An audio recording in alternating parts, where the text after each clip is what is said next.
Hello, teacher family. Welcome back to my channel where we talk everything classroom management. Today we are going to go over some tips of how to stay organized, right? And I'm not talking about tangible things. I'm talking about organizing the flow of your day, okay? So I'm not talking about get a basket, put this here. We're not going to do that. We're not going to do those videos until we actually step in the classroom so we can have live examples of what it looks like, okay? Because it makes no sense for me to just talk about how something should look when I can show you. Always better to show you than to tell you. So, lost my train of thought. Oh, so here's how you stay organized. Set up a routine, right? A routine of how your flow of your day, right? I mean, I'm talking about, don't you know, you got to check emails. You want to make sure your day is laid out. And as a new teacher, you are going to create the flow. You're going to adapt and create a flow. And you'll realize that, you know what? I prefer to do this at this time of the day rather than the end of the day, right? I'm going to be honest, okay? Everybody who knows me, let me hide. Everybody who knows me knows I hate checking emails. Listen, here's my thing about emails. People will send, I've been in schools that people will send an email just to say, hey, just checking on you.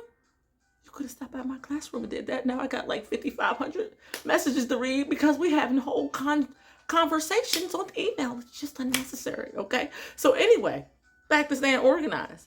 So even for me, so as an experienced teacher, these are things that I did to make sure I stayed organized and stayed on task with the flow of things. Now, I'm going to be honest. It took me years to come up with this epiphany moment of why don't I just do this, right? Because each year I tried something different. So let me allow you to get ahead of the game, right? And just share what I came up with that really works well for me and I wish I was doing day one, right? So what worked well for me was making sure pencils were straightened. My morning work for the entire week was either printed out on Friday or Monday morning. If you are a morning person and you come to work at least an hour before you actually have to see any baby, any student, then that morning time might be it. Morning time is not my time. I like to do mine towards the end of the day and have everything prepped at the end of the day for the next morning, right? So you figure out which time is best for you.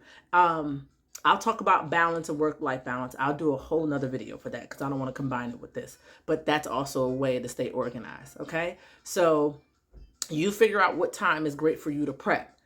All teachers have to prep. Doesn't matter how many years you have. And some of this prep a student cannot help you with because they're not in the building, okay? And they're not gonna be able to do this, okay? You can have them pass out the morning work and stuff like that, but you're still gonna have to get the morning work, have it printed off, and I would do mine weekly. I would have a morning work weekly. Some people, when it's testing time, then I base it off of, okay, I'm gonna have a skill that I'm gonna practice each day, right? I can have a whole nother video of what types of things do you have for morning work. That can be its own video. If you want that to be a video, let me know. I have no problem. I have 50 million ideas about how you can do that and how you can, and what you can do for morning work. So you set up your routines, you to figure out whether the morning time is going to be your prep time or at the end of the day. My advice and what worked for me was to have it set up the day before. So as soon as I come in, all I have to do is just come in and check emails because I will have that many emails that it might take me a whole hour just to get through all of them. Okay. You can have a system like some people check their emails 3 times a day. High five to those people. I'm not doing that. Not doing that. It's time consuming and there's an order of importance. And if it's really, really important, then I should have had that email in the morning. Okay. If it's something that happened in the middle of the day, it's going to get read at the end of the day. So I would have 2 times that I check my emails in the morning and at the end of the day. So you decide what's your prep time. So now what do you do with that prep time once you decide whether it's going to be your morning or your afternoon?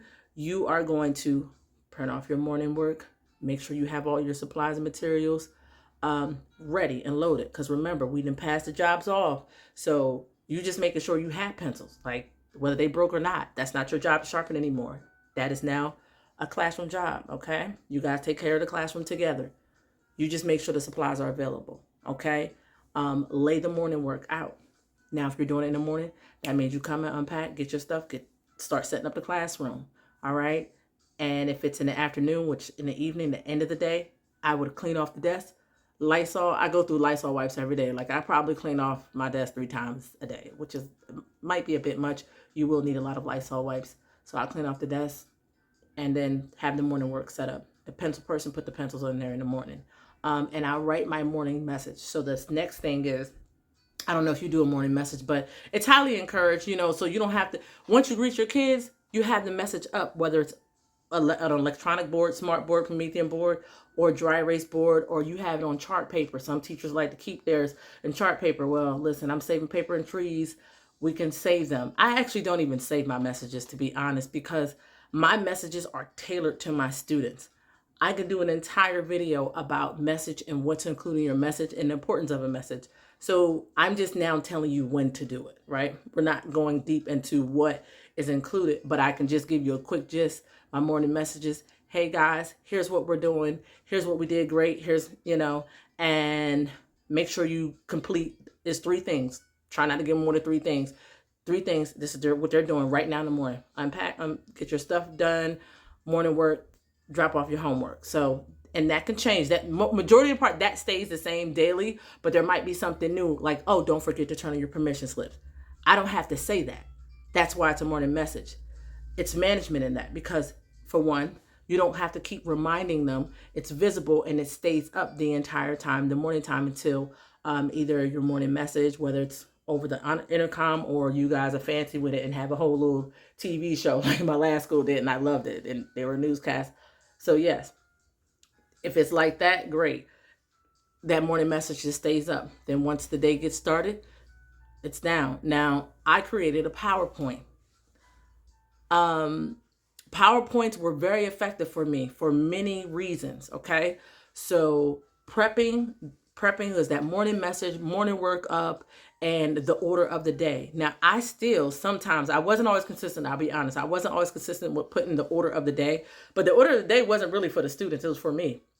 Okay, but it's good for them to know their objectives and their standards and what their learners are in the board, right? But what we're doing in the order of the day, like some things might change, like it might be picture day. They might be taking a test. So you'll have math and what they're doing for math, they're taking a test. Lunch, lunchtime, recess. Maybe it's indoor recess. Here's the game we're playing, okay? So that's what you're doing. It's really just the day, that your schedule, your normal schedule, and then what are you doing? It's just the title of what it is that you're doing, right? The explicit and the explanation goes in your spiel at the beginning of that each thing that you're doing.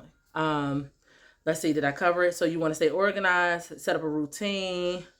I said the message, so I wasn't going to go too deep into it, because each thing I can also have a video of the importance of a morning message and type of things you can include in there. I'll just give you one tip in the morning message. Have a goal, something that you want them to work on today. It does not have to be dealing with academics. Maybe it's we were doing great the first week of schools. I realized our line has, let's work on our line today. So today we're going to focus on how to be in our line, whether it's in line order, volume, how we're walking, or all 3. Let it be known and explicitly go over it.